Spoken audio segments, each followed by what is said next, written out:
He's taught millions worldwide how to become rich. Now, best-selling author and financial expert Robert Kiyosaki reveals the financial secrets of the rich with you.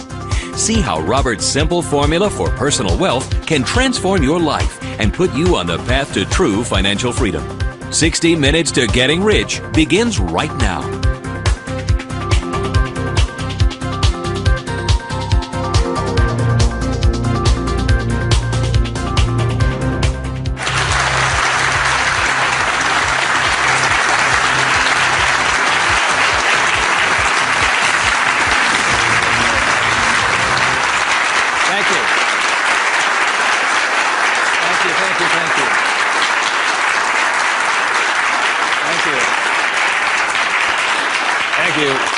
You're very kind. Thank you very much.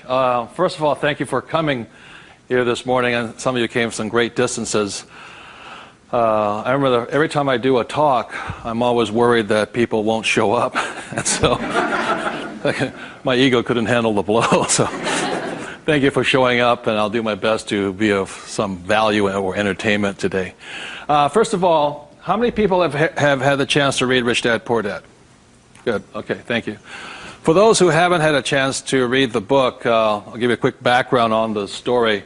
Rich Dad, Poor Dad is a true story, and it's based upon my two dads.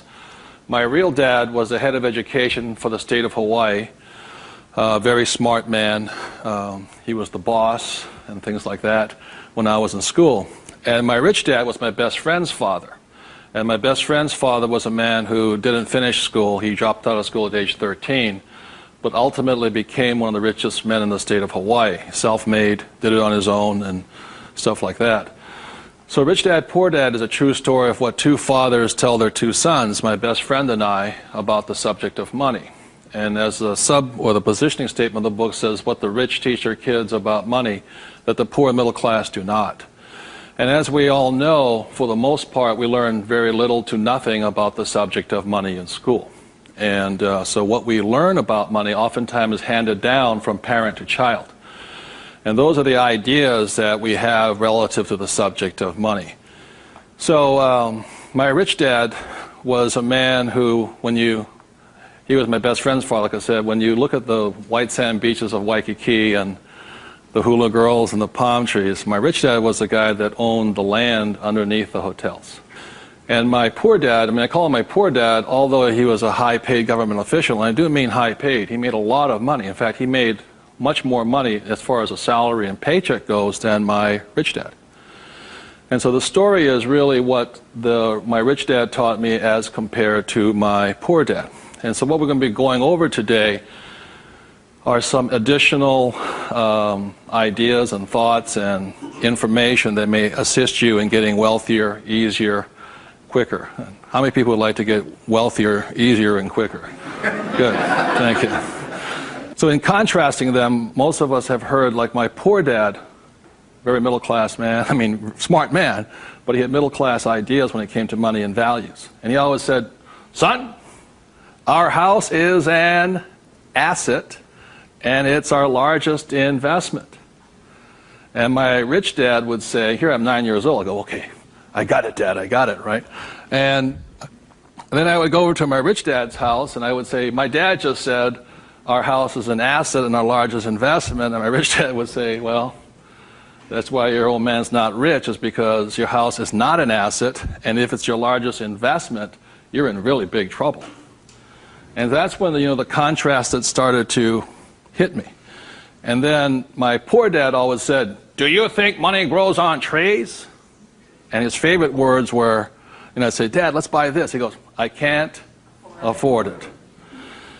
And my rich dad said he forbade his son and I from ever saying the words, I can't afford it. He said, the moment you say you can't afford something, it becomes true. So the power of the spoken word or your thought has the ability to become what you think is real in the world.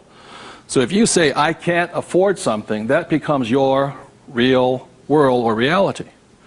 And what my rich dad said instead was, instead of saying I can't afford it, simply say, how can I afford it? Or in school a lot of times, I'd say, hey Dad, guess what, I'm going to be a millionaire. He goes, you can't do that. And my rich dad said, never say you can't do something. Ask yourself, how can I do it? And he said, and just in the switching of those words, if you say, how can I afford it, your mind opens up to the possibility. And your mind then has to go to work. This is your single most powerful tool you have, is the brain. But if you say, I can't afford it, then the thing goes to sleep and it sits there, goes dormant, and doesn't have to do any more work. You're the one who's doing the work then. So those are some of the subtle, differences. My poor dad, the school teacher, or the head of education, always said to me, he says, son, go to school, get good grades, get a safe, secure job, high-paying job, and work hard. And my rich dad said, that's a good idea if you want to work hard all your life. He says, but if you want to get rich, you have to learn how to have money work hard for you so you don't have to work for it. And you also have to learn to buy companies. Don't be the guy applying for the job, be the guy that's handing out the job. But I want to give you something I rarely say to people, is that there was 3 main points that I think made a difference in my life. And point number 1 is that I realized very early on in life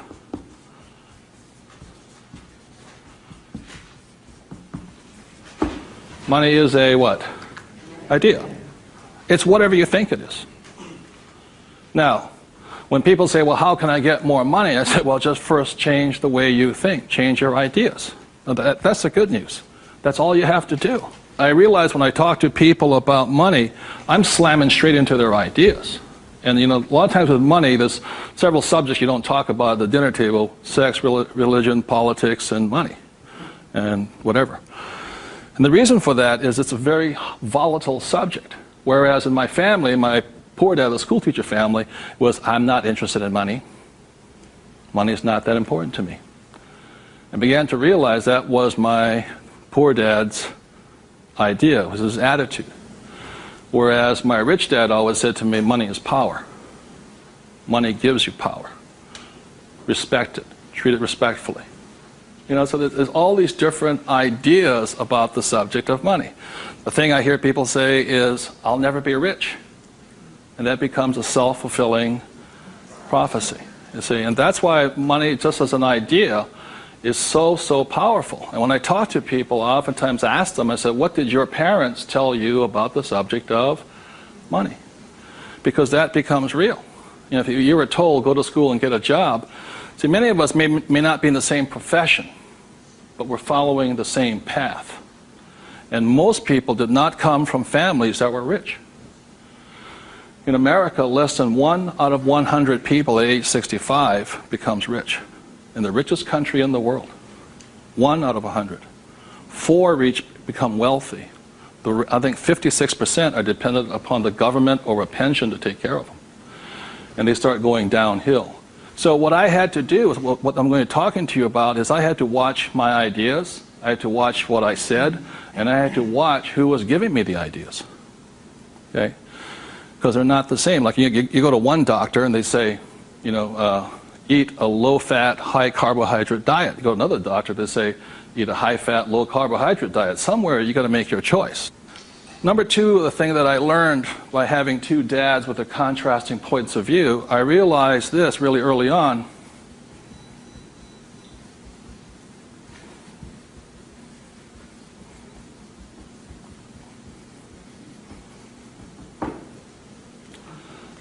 I realized that money doesn't make you what? Rich. Because my poor dad made more money than my rich dad. So I think one of the biggest mistakes we've been going into is a lot of times people actually think if I win the lottery, then I'll be rich. Or if I go to Vegas or gamble or my luck changes, then I'll be rich. It has nothing to do with it. Money is a very powerful tool, as my rich dad used to say. If you use it well, it'll make you richer. If you abuse it, it'll make you poor.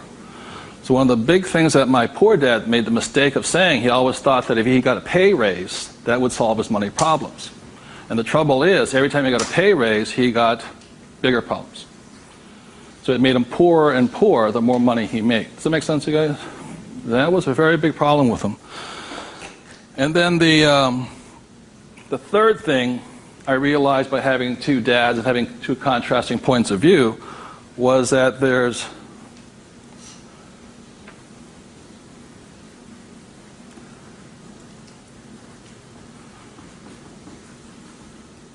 two kinds of money problems. One problem is not enough money.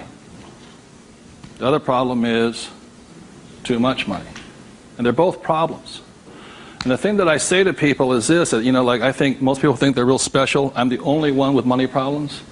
Well, the reality is everybody has money problems. Everybody. Every single person. Every company has money problems. Every country has money problems. Every government has money problems. Everybody has a money problem. What makes you rich or poor or middle class is how you challenge or handle the problem.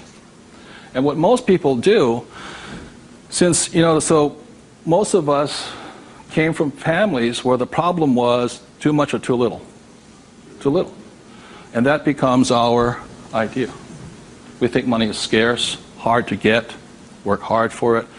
Very popular idiom going around today suggesting that the way you get rich is cut up your credit cards. Oh, man. Live below your means. Those are poor people's mentalities. Save, go long term, buy mutual funds. And it's not a rich person's way of thinking. I love my credit cards. They make me happy.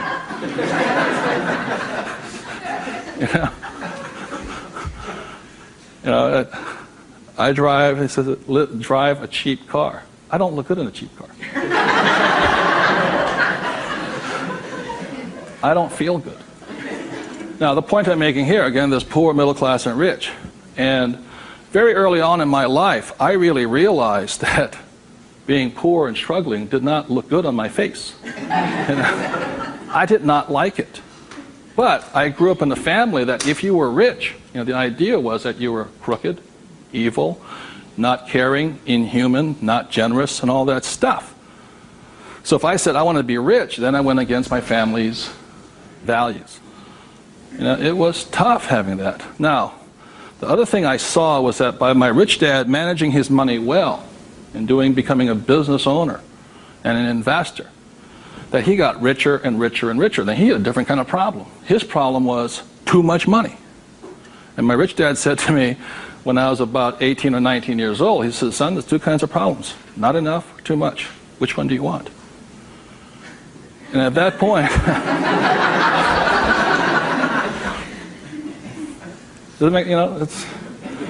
and so I made an obvious choice. I said, I like the one with too much. I want to have that problem.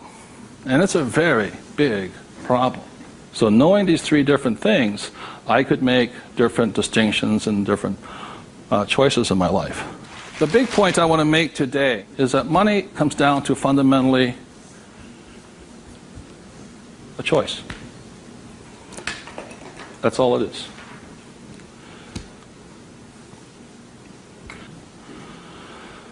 And so, as a young boy having two dads starting at age 9, I had to make a choice of which dad I was going to listen to. And it was a tough decision. Really, really, really hard because I love both men. Both men were big men. If there was a role model that they filled, they were tall, and they acted like John Wayne or Robert Mitchum, not Pee Wee Herman.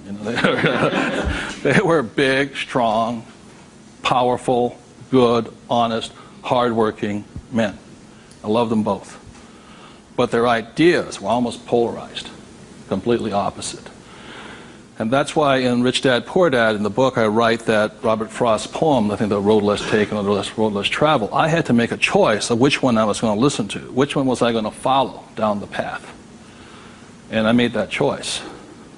And it was a hard decision because I had to go against my whole family's culture, beliefs, and they're all school teachers. When I came back from Vietnam, they said, I got my bachelor's degree. I got that Bachelor of Science. They said, now, son, you are going for your master's, aren't you? I said, I kind of doubt it. He said, but you won't get a good job. You get a better pay raise if you have a higher degree. I said, I'm not going to get a job. And it's hard. You sit at the dinner table and there's no conversation, Well, you going to get your doctorates? I said, well, if I'm not going to get my master's, I don't think I'm going to get my doctorates. Yeah, but you get a better pay raise. They came from the government model that it was not what you did, it was what your degree was that you got paid by. And that's their reality. It's not my reality. So I had to make a choice. And the thing I say to people is that in many ways I'm more like my poor dad. When I retired in 1994, sold my company and all this, I was set for life. I realized that I'd been too much like my rich dad, and that I wanted to run the second half of my life more like my poor dad, but I was going to teach people what my rich dad taught me. That was a decision I made. But the thing is, it's a choice. And my propensity, my natural inclination, my genetic makeup, my mental makeup is more to be poor. I have to fight my natural inclination to go for job security, to play it safe, save money, invest for the long term, all that other rot my father believed in. The point I'm making here is this: every morning I get up, I still make the same choice. Every morning I get up, I make the choice. Do I make the choice to be poor, middle class, or rich? And we all have that choice. We have to, as individuals, make that choice. By the end of my talk today, you'll find out how easy it is to become exceedingly wealthy. But it's just a choice. Okay? So my intention is to maybe shake some of your core values. Think about the way you think, change the way you think. You may want to make some new choices and things like this. That's my purpose. So what I'd like to ask you to do is you find a partner. I'll give you about 30 seconds, and you can just talk it over. You talk about what your parents taught you, what choices you had, but more importantly, talk about this subject here. It's just an idea. What were some of the ideas you got from your family? The idea that you think if you work harder and make more money, will that make you rich? I don't think so. And there's only two kinds of money problems. Which one do you want? If you're sitting by yourself, break out a notebook and just write down some of your thoughts.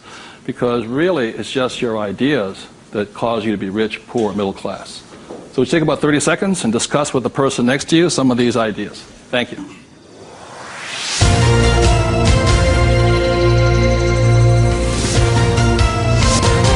The main point of the book, Rich Dad, Poor Dad, for those who have not read it, so this is book number 1. The main message and the point is the importance of financial literacy. Can you read a financial statement? So, again, comparing my rich dad and my poor dad, the school teacher, was very word literate. I mean, he read a novel a week. He read constantly. And he used to say to me, readers are leaders and leaders are readers. I said, good. And I go see my rich dad, who didn't read that much. He says, but the difference between your father and I is I can read numbers. So so Rich Dad, Poor Dad is very simply about the numbers. And this is an income, expense, assets, and liability. And that's the basis of financial literacy, a financial statement. Now, the problem, and so what it is about the difference between assets and liabilities, things like this, so this is really what the book was about. The thing of an asset, my father would say our house is an asset, and my rich dad would say it's not, because very simply assets, according to my rich dad, asset will put money in your pocket whether you work or not. And a liability will take money from your pocket whether you work or not. That was very simply it. The important things about a financial statement is that it allows you to see the truth instead of being stymied by other people. My bankers never asked me for my report card yet,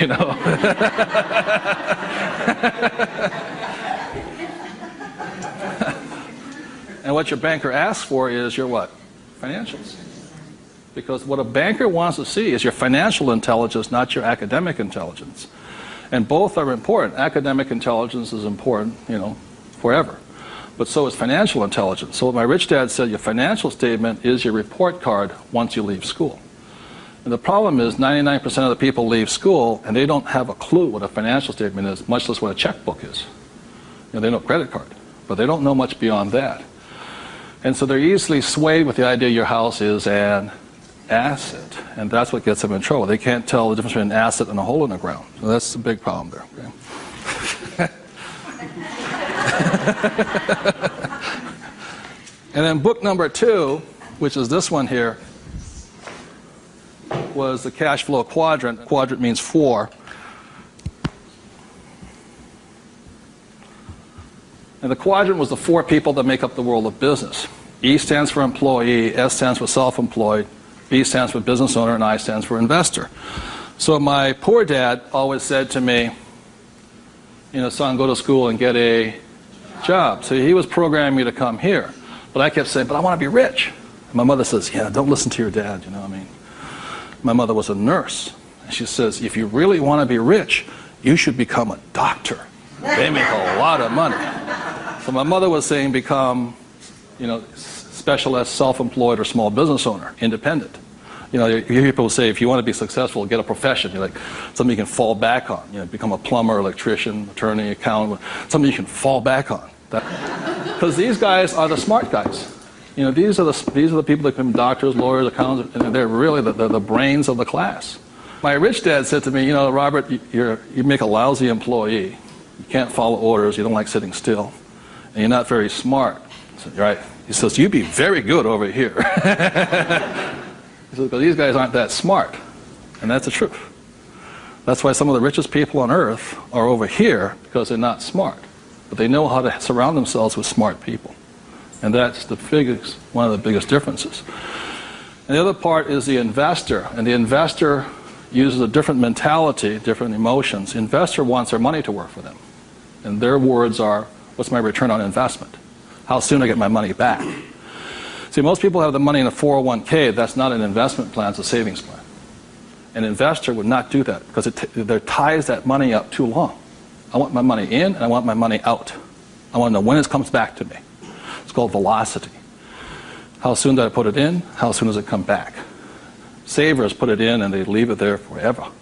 It's a different value system. My rich dad said, you always tell an employee by their words. They use the same words all the time. So an employee will always say, I'm looking for a safe, secure job with benefits. Always. My rich dad also said you can always tell a self-employed person because they'll say such things as, I'm going to charge you 6% commission, like a real estate salesperson, or $100 per hour, or I'm going to charge you for the job by this much. So they go, for these people, time is money.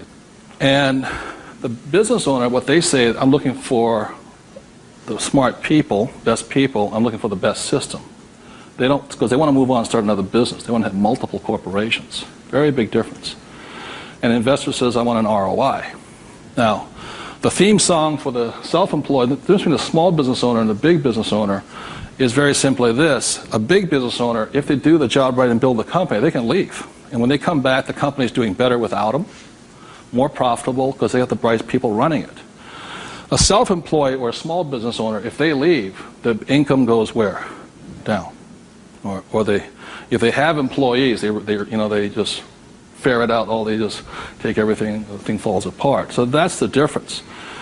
And also the difference between an S and a B is the size of their ideas. Like a lot of times I meet people come up to me and say, I want to start a hamburger stand.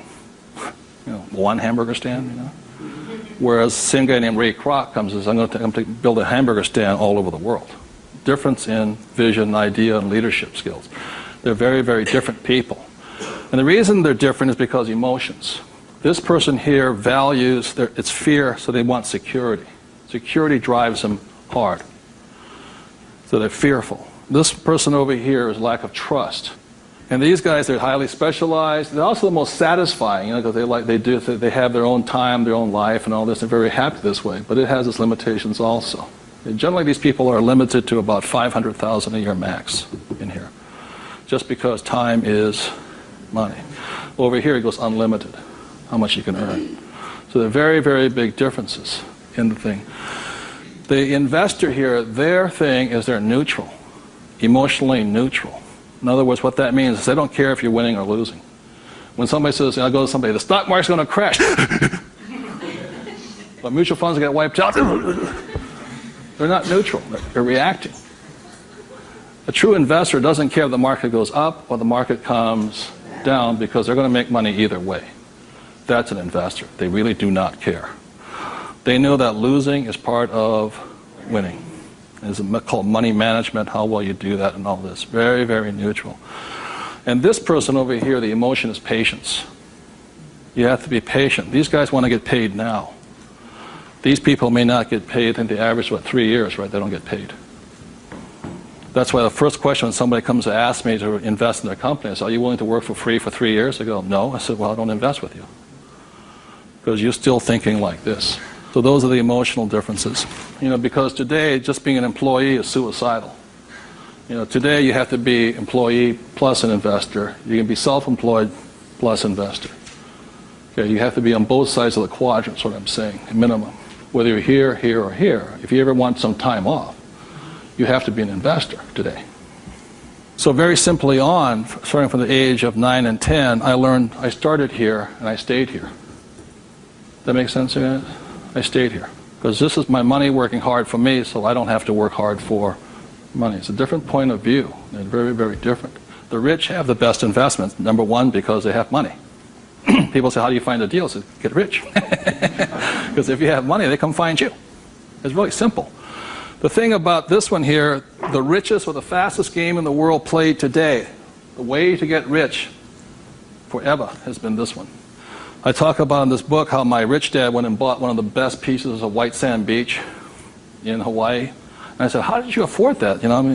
He wasn't making any money. He didn't have a job. He wasn't this. He says, how do you afford the best piece of beach in Hawaii? He says, personally, I can't afford it. See, none of these people could afford it either. It was about $10 million. Individually, you cannot afford it, but your business can afford it. It's one of the biggest secrets of all. So the reason I started here and learned to build businesses so I could invest. So I can take down bigger and bigger properties by this. Individually, I cannot do that. I don't earn enough money as an individual, but my company can. So the thing about the third book, which is Rich Dad's Guide to Investing, is called the 90-10 Rule of Money. The 90-10 Rule of Money is very simply says is this, is that 10% of the people always make 90% of the money, always. That's a very big part of it. And a big part of the investment book is how do you take your idea, build a business around it, and take your business public. So the reality, as I know, is every single one of you sitting out there in the audience, you have an idea that can make you exceptionally wealthy beyond your wildest dreams. Every one of you is creative enough to have an idea. The trouble is, when you went to school, they didn't train you to be a business owner. They trained you to be an employee, working for the rich. What the rich have the ability to do is take their ideas and create massive businesses out of them. So you have your business, which does your investing for you. And the tax laws are written in your favor, investing through a business. That's how the rich get rich, because they pay less in taxes, very simply because they invest through the B and I quadrants. Investing from here, the laws are written against you here. In America, 1943 was the Current Tax Payment Act, which made anybody who was an employee could not pay themselves first. Government gets paid first. If you get a pay raise, government gets a pay raise. Forever. Forever. You make $1 million, you still pay more in taxes, incrementally. 1986, they passed the Tax Reform Act of '86. All doctors, accountants, attorneys, and the laws were changed against them. But they never changed the laws for the rich, because this is how the rich have gotten rich, by owning corporations and businesses. And that's been in effect since 1215, which is the signing of the Magna Carta. So ever since the thing is, you have to know, you want to get rich, you have to play by the rules of the rich, because the rich make the rules. And for the last thing I'll say about taxes is this. If you're an employee, the tax laws is that your financial looks like this.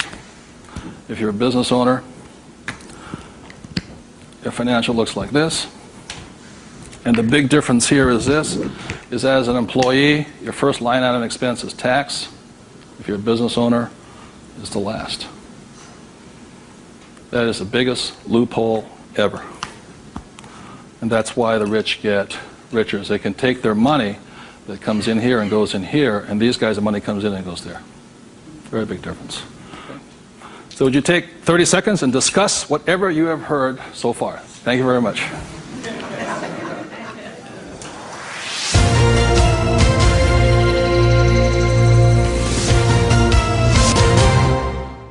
one of the ways I understand that money does not make you rich, when I was in my 20s, late 20s and early 30s, I became a millionaire. And it went straight to my head. You know, when you have money, you think your IQ goes up. And in reality, your IQ goes down, you know. And it was fast cars and even faster women. And I was a millionaire. I was a bon vivant around Waikiki. Now, I don't regret a thing. It was a lot of fun. But the more money I made, the more stupid I became. Anybody ever had that problem? So that's how I learned. I made a lot of money, and it made me instantaneously poor because I still had poor habits here. You see this right here? This is financial literacy or financial intelligence. If you cannot read a financial statement, you cannot tell what's happening. You cannot read. And what you don't see here is how the rich make more and more money because of this one little loophole here. You know, that's my account. You know, over here you hit 335,000 in income, and your tax rate keeps going up. Over here you hit 335 in income, your income rate, tax rate goes down. The laws are written for the rich by the rich. Period. So very quickly I'll go into a financial statement, and this is the basis of wealth here.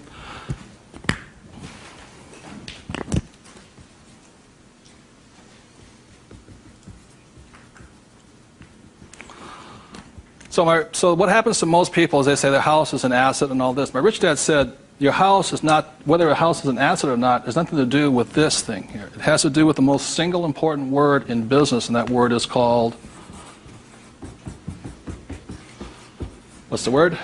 Cash flow. It's cash flow determines it. So, very simply, when I was 9 years old, my rich dad said an asset is something that flows money into your pocket, and a liability is something that takes money from your pocket. Just because your banker or your accountant says your house is an asset doesn't mean it's an asset.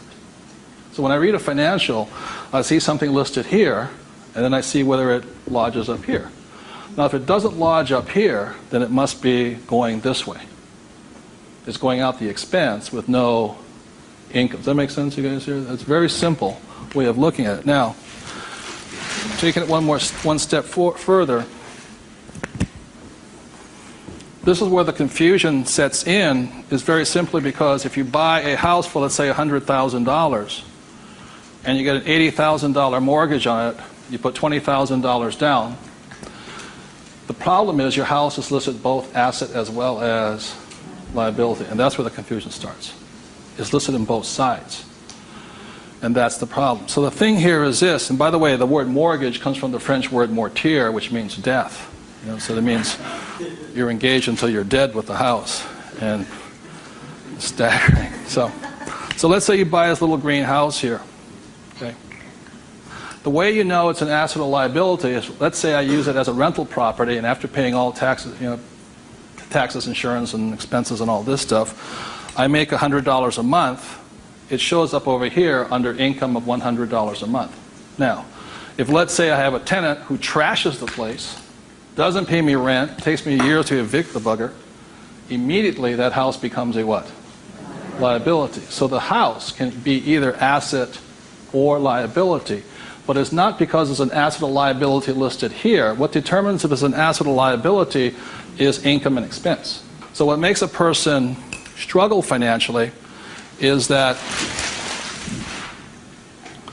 what they do is they go out and buy a house, and they call it an asset. So you have a house mortgage over here. You buy a car, you call it an asset. You buy yourself a Gucci suit, that's called an asset. You get a gold watch, it's an asset, and all this. But they're really what? Liabilities.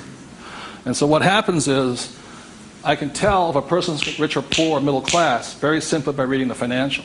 I can look at the financial and see this. If money's coming in and money's going out, this is the cash flow pattern of a poor person. It's not how much money you make. It's how you spend your money. I know a doctor here in Arizona, he makes over $500,000 a year. But he spends $525,000 a year. It comes in and it goes what? Out. He thinks like a poor person. Okay. The average middle-class person, because they have a job and the bankers like people with jobs and all this, they get all this stuff. This is their cash flow pattern. They have huge long-term liabilities. They're illiquid. Okay? And this is the cash flow pattern of the great middle class who think they're rich. My rich dad said, just because you live in a big house, have a nice car, and wear nice clothes, doesn't mean you're rich. You could be broke, more poor than the poor person. So the difference for me was that I spent my life learning how to acquire assets, so I don't need a job. The object was never to work for money. It was to learn to acquire assets that put money in my pocket, either stocks, bonds, real estate, businesses. So this is the cash flow pattern of the rich. The question, the way to find out how rich you are is this: is let's say you're married, husband and wife. If the two of you stop working, what happens? See, if my wife and I stop, income still keeps coming, because it's not dependent upon us working. The average person, all their assets, they realize if they stop working, are really liabilities. As my rich dad said, assets feed you. If you stop working, liabilities eat you. And the reason they can't stop working is because the liabilities eat them. So the definition of wealth is how long can you survive without working? And it's measured in days or years in time. So when I retired in '94, my wealth was infinite. In other words, I always had more than enough money coming in that was greater than my expenses. Now, that's a way of thinking. Would you please take 30 seconds to discuss that thing on cash flow? It's cash flow that determines if you're rich or poor, okay? Thank you.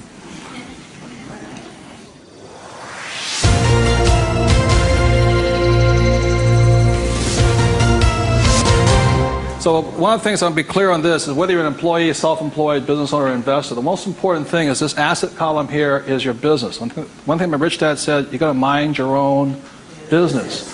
When you become an employee, you mind somebody else's business. You're self-employed, you're oftentimes helping somebody else's business. So regardless of where you are, this is your business here. Like I talk about a rich dad, poor dad. Somebody says, what profession are you in? What business are you? I'm a banker. So, well, that's their profession. It's not their business. This is your business. And your business, you should be an investor. Managing your own portfolio, acquiring your own assets, be it business, real estate, or paper, like stocks, bonds, and mutual funds. So what we're taught in school is not to mind our own businesses. We're taught to mind everybody else's business. And that's my message, is mind your own business. That's how you get rich. Okay? So moving on, last thing is this. So when a banker says to you your house is an asset, he's not lying to you. He's just not saying whose asset it is. It's his asset, right? So when you go across town, you go to your friendly banker, and you'll see that your mortgage is listed under what? Their asset column. So that's the fact right here. It's mortgage here. And the way you know it's an asset, and they list it that way. I'm not telling you something, that they list it that way. The way you know it's an asset is because your mortgage puts money in their pocket. And your mortgage takes money from your pocket. You see, it actually goes like this. It's a complete circle. Now, so that's why they're not lying to you. It's just they're not saying whose asset it is, it's theirs. Now, the other part about it is when you save money over here, it's really your asset. Now, if a balance sheet must balance, it has to balance someplace else. You go to the bank, where does it balance? Bank. But is it their asset or their liability? It's their liability. Your savings are their liability. Notice that? Because they have to pay you money for your money. And it's cash flow determines that. Now, if you notice something else too, you get tax incentives to be in what? Debt, and you're taxed for having savings. And that's why they say, how can we tax savings? It's because you're not smart enough yet. The banks know that, political action committees, they control the rules are written by the rich. I'm not saying I love my bankers. I love them dearly. But you have to know the difference between assets and liabilities and whose rules you're playing by. Poor, middle class, or the rich. Got it?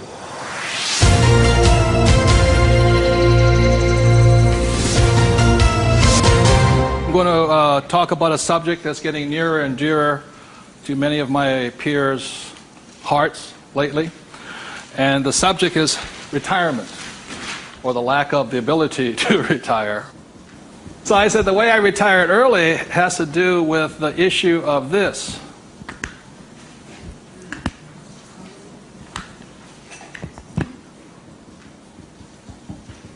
Debt versus what? Equity. The reason I could retire early was because I'm in debt. I borrowed my butt off to retire early. The average person is going to take to 65, 75 as long as possible because they're trying to retire on what? Equity. In other words, they're going to try and use their hard-earned cash to retire, where I would rather use the bank's money to retire. So I am in debt up to my eyeballs. Because the reason is I know some of you out there, because I'm sure some of your parents told you to get out of what?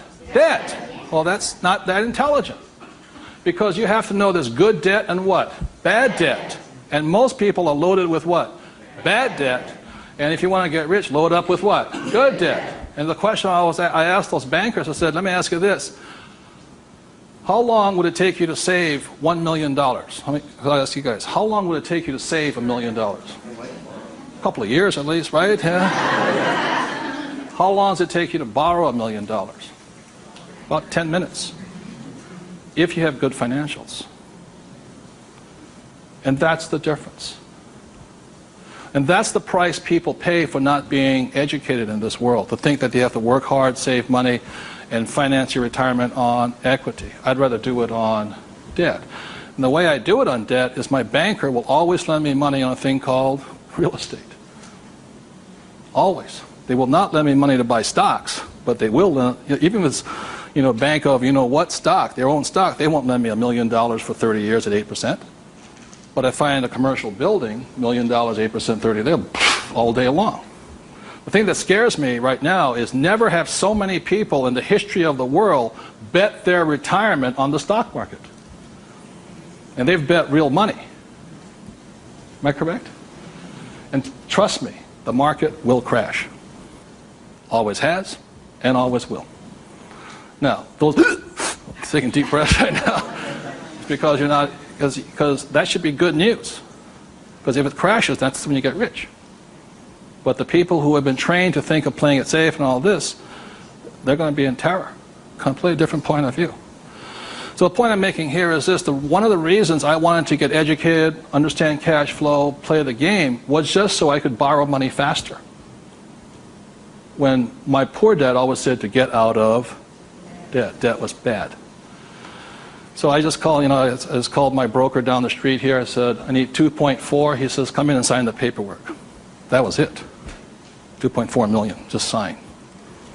Now, because I can take that money and make 10 million out of it, the average person will go on vacation with it. Or buy a big house or buy a boat. It's called fiduciary responsibility. If you can prove you know how to manage your money and you have the good financials, plus you have a couple of million in cash, they'll lend you all the money you want. Because they know my problem is too much money. And the reason I buy real estate is because I get more tax breaks. Real estate is a game of the rich, not paper. It's a really interesting world. So what I'm going to go into is how you can get to the point where you don't, I'm not recommending just go out and borrow today, especially if you have no education. I spent 40 years getting here, to the point where I can call my broker up. Before, 10 years ago, I'd call them up and they'd laugh. How much do you want? Well, I took that as a feedback that I had to improve my financials. Does that make sense, you guys here? To the point where they would say yes. So the difference between my poor dad and my rich dad was this. My poor dad always said, get a high-paying what? Job. Big mistake. Because the trouble with a high-paying job is you get taxed. So my rich dad said, that was my poor dad, high-income job. That was the key to success. That's a very middle-class, pedestrian point of view. The rich know this. It's not how much money you make. It's how much money you keep. You've got to keep it. It is not how much you make. It's how much you keep. It's called the income to expense ratio. In other words, how much drops to your bottom line. Does that make sense, you guys here? How much drops? So the minimum is 30%. So if you're making $1,000, the minimum that can drop is 30%. If you're not going 30% to the bottom line, in other words, this way, and you don't have to do it, I'm just giving you the ratios that work. If you have $1,000 coming in this way, then 300 needs to hit here somehow. That's the ratio. The average person, you know how much is hitting here? Nothing. That's why they're poor. They're making more and more money, a high-paying job, you know. I went to the university to get a high-paying job, and I'm now a GS-19, and I'm getting more money, but less is dropping here. Does that make sense to you guys here? Because they're buying more what? Liability. It's called the income-to-expense ratio. How much is dropping? That's what counts. I listened to Sir John Templeton. He said when he first got married, for every 1,000 that came in, 500 hit here. That's what makes the rich rich. It's not how much they make, it's how much they keep. It's a matter of focus. And my poor dad always said, I'm making more money. And my rich dad says, I'm keeping more money. Big difference. Huge difference in long-term wealth. It's how much is hitting this here. So, the thing I have is an exercise that'll prove that anybody can be rich. And when I was a little kid, my rich dad gave me one of these. He gave me 3 of these little things. They're called what? Piggy banks. So if you want to get rich, go out and buy 3 of them. Okay? 3 piggy banks. That's all it takes to train yourself to think to be rich. Now, for every piggy bank, so you have 1 piggy bank, 2 piggy banks, 3 piggy banks. 1 is for saving, 1's for investing, and 1 is for tithing or charity. Very important to give. The decision you make today, I'm talking about choices. You can say, well, that's too simple, you know. But the choice you make is for the rest of my life, or for the next 90 days, whatever you can handle, how much am I going to put in each bank every day? Not once a week. Every single day. Because what you're training is your brain to think like and act like and be like a rich person. You're dropping it to the bottom line. So, let's say the most you can handle today, given your horrific financial brilliance, is $1. Good. Now, I don't care the dollar amount, but I do care that you do it. It's just like going to the gym and saying, you know, today I look like a sumo wrestler, but tonight I'll look like Arnold Schwarzenegger. It's not possible, you know what I mean? It's not going to happen. So how many people right now could say for the rest of your life, with 3 piggy banks, you'll put $1 a day away per bank? Good, right? And it's not, and everybody can do it. But the problem is, most people won't. And that's the difference. But once it hits your piggy bank, it's yours for the rest of your life. You pass it on for generations. That's what the rich do. The middle class finds some cheap and tacky excuse to break the bank. Am I correct? You know, I got to spend this money. That was my poor dad. Well, if I make more money, I'll get a pay raise next year. The government, you know, be the GS-19. But they kept breaking the bank. Now, it has nothing to do with the dollar amount. It has to do with the habit, the way of thinking, that this is more important to me than eating. It's more important than my kids' clothes. More important than everything else is this. This is first. So start with $1. Everybody can do that. All it is 0 to go to 10. Now, at this point, people say, well, that's not that tough. Try $10 a day. Then you see some heartbeats. At that point, you're now at the boundary of what's possible for you. There's only a 0 added on to it. And you want to spend it. Now, if this becomes easy at $10, then just up it to, and you'll find your heart rate going up. So when people say, well, this is a simple exercise, I'm beyond it, then try going to, it is not the dollar amount. I mean, it's not the things, it's the habit. And you know you're a stud.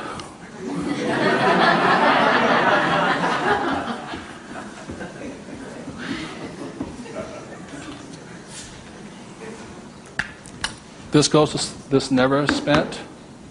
This is what your mad money is. You buy your properties and stocks and bonds, mutual funds with. You can afford to lose this if necessary, but you never lose this one. And you tithe your church or charity of your choice. Now, I give to the charity that I would like to support, but I don't have the time to support them. So you put your money where your body would be. Does that make sense to you guys here? My rich dad gave it to his church. My poor dad gave nothing.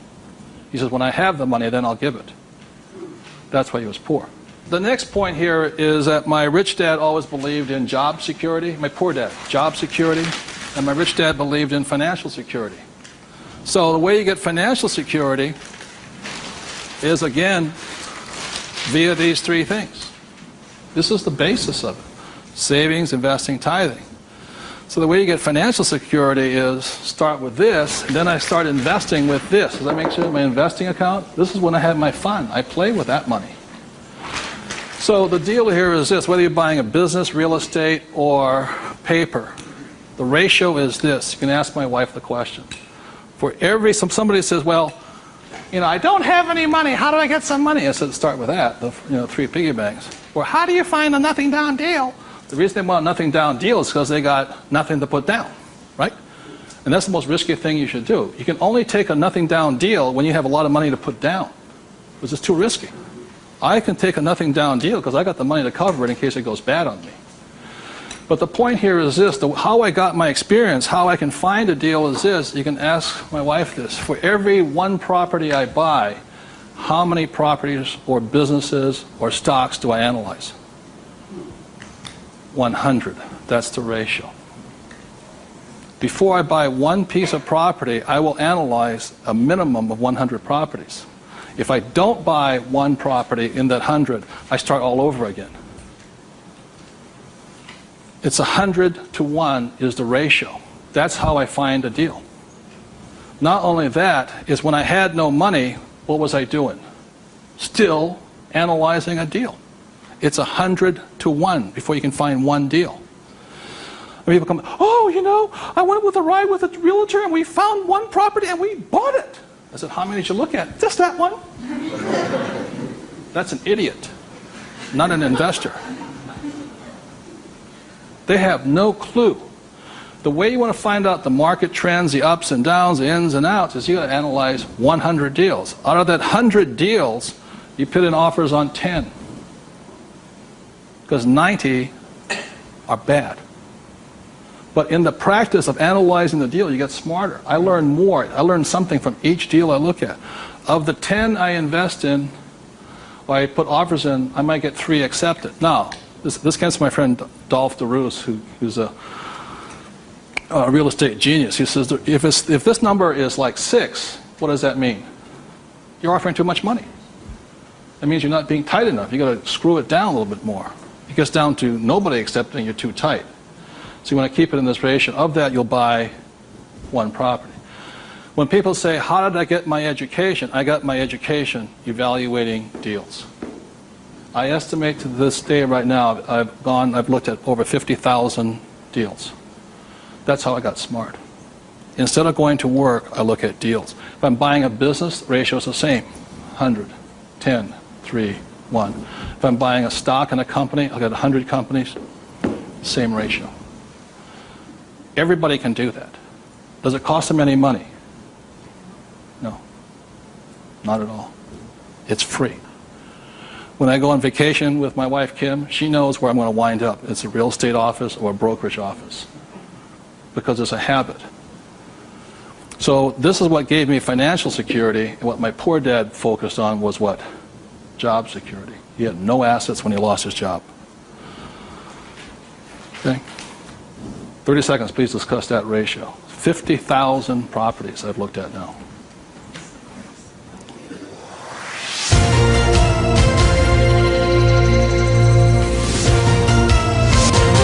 I'm going to do one last thing that, in my experience, keeps most people poor or struggling financially. So remember the 3 piggy banks? That gives you the money. Doing this, 100 deals. The reason I don't have a job is because it would interfere with me looking at deals. I don't want to do that. I'm looking at a deal constantly. That's the people that work with me constantly. That's all I'm doing is tracking down deals. It's a waste of time to work. I don't get rich. So that's the thing. The second part is most people don't have the time to spend the time to get rich. They're too busy working for the money. And the third part is most people say it's risky or it's fearful or they chicken out. You know, they see a deal. Even if they see it, they back out. And I've seen so many people do it. And the reason for that is because if this is an iceberg, okay, Most people, they say, I'm going to get the 3 piggy banks, I'm going to look at 100 deals, but it comes time to put the money, we call it go hard on the dollar. You got to go hard. If this is your conscious mind, let's say, this is your what? Subconscious. Money, sex, politics, religion. This thing takes over. I have seen people go, I might lose money, what stock market crashes, and what if this is bad, and I'm going to call my accountant, my attorney. This talks. I see him walk away from it. Well, I'll think about it. It doesn't cost you anything to buy a piece of property. Nothing. It costs nothing. It's called you put an option down on it. I sit there and say, well, you want $1 million? I said, here's a $20,000 check. Don't cash it for a week. I'll see you. I option it. Same as in the stock market. Option. I don't use the thing. It doesn't cost you any money to buy a piece of property. But people will talk themselves out of it. Instead of interacting, these guys are reacting. And it's really tough here in Arizona, or you don't know what it's like to be in New York. I'm going, it doesn't make any difference, because the problem is between your ears. Because the fears come up, they start talking, and you can't talk to these people at that moment. They're like, and the reason is because of the magic word. What is it? Fear. And what happens to the average person, fear stands for false evidence appearing real. And what I mean by false evidence is that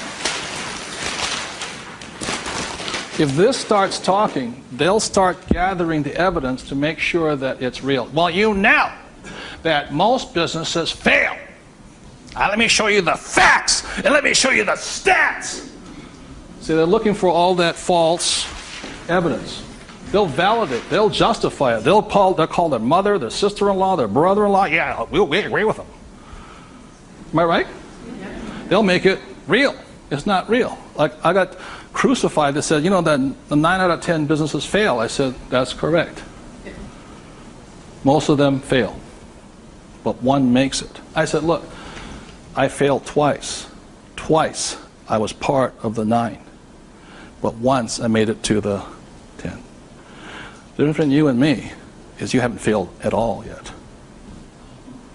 Yogi Berra once said the great thing about the National League is that if you strike out 7 out of 10 times, you're in the Hall of Fame. So the biggest mistake was by my poor dad, my rich dad. This did his thinking for him. He could give you all the reasons why you fail. When I failed, I felt terrible for about a year. It was horrifying. I lost millions of dollars. Self-esteem, I was homeless again, on the street and all this. But once I got that back, I was stronger. Then I failed the next time. Well, but 6 months depression. Third time I hit it. Difference is my poor dad said, you failed. My rich dad says, you haven't failed enough. There is a difference. And my rich dad also said, failure is part of success. People who avoid failure also avoid success. So your biggest expense is not what you spend. Your biggest expense is the money you're not making because you're afraid. So the thing that my rich dad taught me very early on, called fear.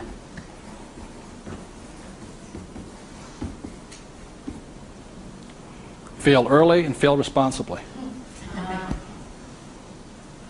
Look, if you know you're going to fail, do it now. Don't wait. Because each time you make a mistake, you get smarter if you do it responsibly. So the thing that I do is when I fail, I go, like I said to my investors a couple of 4 years ago, I said, I need to raise $3 million. The chances are we're going to fail. And if you can't handle the $50,000 shot, don't put your money in here. There's a good chance I'm going to fail on this one. So people left the room, and I got more money because I was forthright with them. I said, if I lose it, I'll tell you I lost it, and I'll tell you the next deal. But failure is part of the process. So the thing that I say to people is fail early, correct, but fail small. The first deal my wife and I did when we got back into real estate was a $45,000 deal, $6,000 down. If we failed, we would have got smarter than somebody who didn't fail at all. But we didn't. So we pushed the boundary, going bigger and bigger, hoping to fail. While everybody's avoiding failure, I'm hoping to fail because I'm going to get smarter. I open my mind up, I ask people for their advice, I synthesize the data, make my own decision. But I live and die. If I make a mistake, I own it. I apologize, I blew it. I made a mistake, this is what I learned, continue on. So I want to thank you all for being here. The thing I want to leave you most with is that every morning, you know, as a 9-year-old boy, who was going to listen to? It was a choice, rich dad or poor dad. Every morning I get up and I still make that choice. Who am I going to listen to? And I hope you make your choices for yourself. Thank you very much.